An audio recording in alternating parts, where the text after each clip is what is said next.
Алдағы 5 жылда ауа сапасын жақсарту және Узинкадағы кәріз коллекторларын жөндеу негізгі жоспарлардың қатарында. Қарағанды өңіріндегі экологиялық жағдай әлі де басты мәселелердің бірі болып отыр. Жағдайды жақсарту үшін қандай шаралар қолға алынуда? Бұл сұрақтарға орталық коммуникациялар қызметінде өткен брифингте Қарағанды облысының әкімі Ермағанбет Бөлекбаев жауап берді.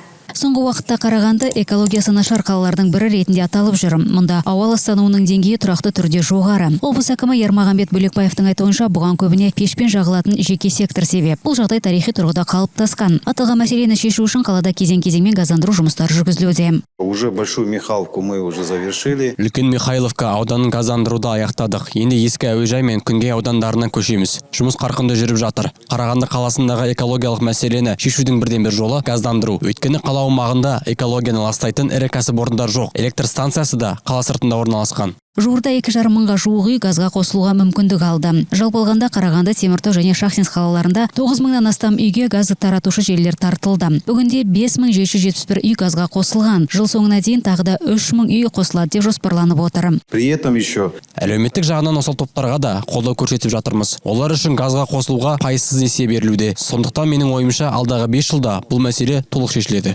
Жеке сектордан бөлек жергілікті қазандықтары бар кәсіпкерлерге де газға қосылу мүмкіндігі беріліп отыр. Бұл үшін оларға арнайы газ көлемі бөлінген деп атап өтті Ермағанбет Бөлекбаев. Сондай-ақ бір Шахтинскідегі Шахтерский ықшамаудандағы 54 бес қабатты үйдің тұрғындары да пешпен жылыту жүйесінен бас тартып, орталық жылуға қосылды. Көп жылдар бойы олар орталық жылыту жүйесінен ажыратылып, түрлі амалдармен суықтан қорғануға тырысып келген. мы решили эту проблему. Біз бұл мәселені шештік. Тұрғындар басында сенбеді. Бірақ қазіргі таңда олар орталық жылуға қосылғандарына қуанышты. Ал енді Узинка ықшамауданына келсек, ол жолдың арғы бетінде орналасқан. Онда үйлер әр жерде бытыраңқы орналасқан. 3-4 үйден. Көпшілігі электрмен жылынады. Сондықтан қала қазір ол жаққа газ тарту жобасын дайындап жатыр. Узинка аудандағы үйлерді жылумен қамтудың тағы бір қарастырылып жатқан нұсқасы жергілікті қазандықтар салу. Ал экологияға кері әсер етіп отырған тағы бір мәселе ескірген кәріз желісі. Особенно это остро ощущается. Бұл мәселе әсіресе облыс орталығында өзекті. Өйткені қаладағы 5 негізгі коллектор 70-ші жылдары салынған. Қазіргі уақытта кейбір бөліктерінде ауыстыру немесе күрделі жөндеу жұмыстары жүріп жатыр. Сондай-ақ қайта жаңғырту үшін жобалық сметалық құжаттар дайындалуда. Бұл бағытта біз еліміздің үкіметі әзірлеген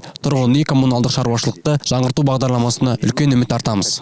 Балқаш қаласында ескі кәріз жүйесін ауыстыру жұмыстары басталып кеткен. Әкімнің айтуынша, оған қажетті қаражатты табиғатты қорғау іс-шаралары аясында, яғни эмиссия төлемдері есебінен бөлінуде. Құралай Көбенова, Ирина Вабичевич, Данил Заславский, 5-ші арна.